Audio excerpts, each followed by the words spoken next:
Hello friends, vision librarian में आपका स्वागत है।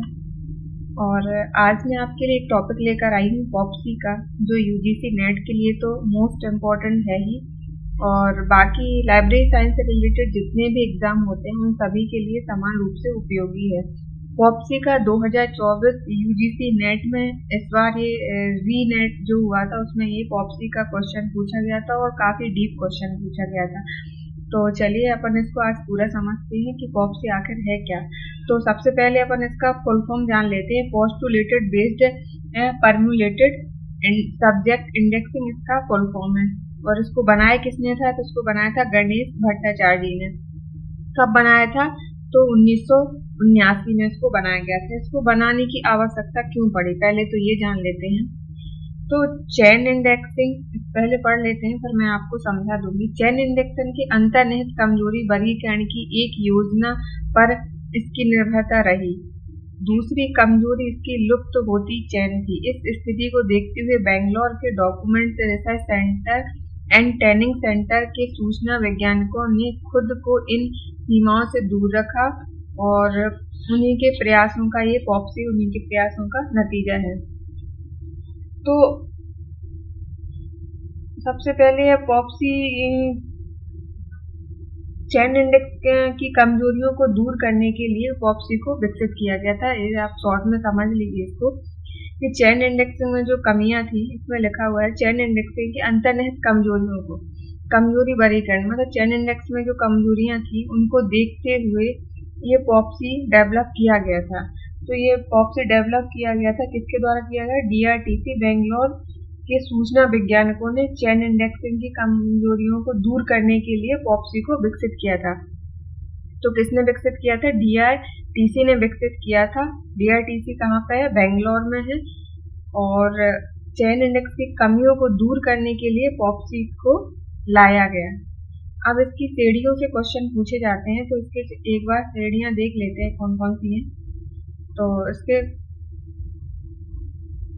फर्स्ट इसका है प्राथमिक श्रेणियां। प्राथमिक श्रेणियों में क्या आता है? तो इसका फर्स्ट है आपका डी, डिसिप्लिन। डिसिप्लिन में डी अनुशासन। तो इसका इंग्लिश और हिंदी मीनिंग दोनों जानते रहिएगा। तो इसका आगे देखते हैं क्या है। इसमें अध्ययन के पारंपरिक क्षेत्र शामिल हैं, जैसे रसायन विज्ञान, भौतिक, और इसमें लाइब्रेरी साइंस भी शामिल है। इसमें अनुशासन डी में। अब देखते हैं एंटिटी इकाई ई, जैसे पौधे, लेंस, आंख, किताब आदि। थर्ड है इसका एक्शन, मतलब ए, एक्शन ए क्रिया जैसे उपचार, प्रवास आदि। नेक्स्ट है इसका गुण पी। इसमें विशेषता के अवधारणा को दर्शाने वाले विचार शामिल है, जैसे शक्ति, क्षमता, गुण। तो प्राथमिक श्रेणियां कितनी है? 4 है। पहला डी है, दूसरा ई है, तीसरा ए है और चौथा पी है। ठीक है, आप इसको जानते रहिएगा, ये इम्पोर्टेंट है। अब टेबल देख लेते हैं पॉप्सी की। देखो, 0 में आपका फॉर्म संशोधक आएगा, ये आपको याद होनी चाहिए क्योंकि ये पूछा जाता है। 0 में आपका फॉर्म संशोधक आएगा, 1 में सामान्य उपचार आएगा, 2 में आपका चरण संबंध आएगा। तो इसकी इंग्लिश भी देख लेते हैं। फॉर्म मॉडिफायर आएगा आपका 0 में, जनरल ट्रीटमेंट आपका आएगा 1 में, और फेज रिलेशन आएगा आपका 2 में। अब 2 के अंतर्गत जो दिए गए हैं पॉइंट में, उनको भी देख लीजिए।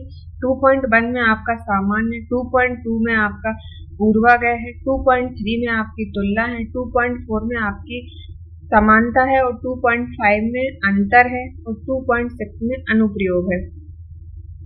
तो इसको आप लोगों को इसको याद करना है, और इसका आप इंग्लिश भी अगर याद कर लें, जैसे आपको सुविधा लगे, चाहे हिंदी हो चाहे इंग्लिश हो, आप जिस मीडियम से भी हो। तो 2.1 का जनरल आएगा, 2.2 का बेस आएगा, 2.3 का कंपैरिजन आएगा, 2.4 का सिमिलरिटी आएगा, 2.5 का डिफरेंस आएगा, 2.6 का एप्लीकेशन आएगा, और 2.7 का इन्फ्लुएंस आएगा आपका। ठीक है, अब अपन थर्ड देखते हैं। देखो, थर्ड में है समय संशोधक, यानी टाइम मॉडिफायर। फोर्थ में है आपका इकाई संशोधक, एंटिटी मॉडिफायर। और 5th में आपका है स्थान संशोधक, और 6th में आपका प्रविष्टि, और 7 में आपका अनुशासन। अगला देखते हैं।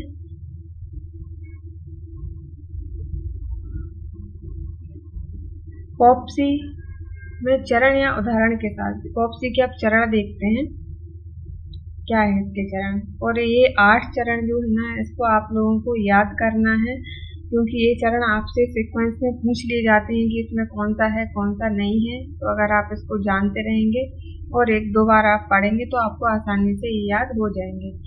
तो चलिए इसका देखते हैं। फर्स्ट देखते हैं। फर्स्ट विश्लेषण है, सेकंड औपचारिक है, थर्ड मॉड्यूलन है, फोर्थ आपका मानकीकरण है, और 5th आपका EOC की तैयारी है, 6 आपका TA के बारे में निर्णय है, 7 आपका EAC की तैयारी है, और 8 आपका वर्ण क्रमीकरण है। आप इसका इंग्लिश भी देख लीजिए। फर्स्ट में एनालिसिस आपका आ जाएगा, सेकंड में फॉर्मुलेशन आ जाएगा, थर्ड में आपका मॉड्यूलन आएगा, और फोर्थ में आपका स्टैंडर्डाइजेशन आ जाएगा, और आपका EOC, फिर TA, फिर EAC, फिर अल्फाबेटिकल अरेंजमेंट। चलिए, अगर आप इतना भी इसको याद कर लेते हैं तो आपसे एग्जाम में इसका कोई भी क्वेश्चन नहीं छूटेगा, क्योंकि ये काफ़ी डिटेल में बता दिया आपको। और इससे आपका अभी 2024 में UGC नेट में क्वेश्चन पूछा गया था पॉप्सी से, तो इसको आप याद कर लीजिए। Thank you so much.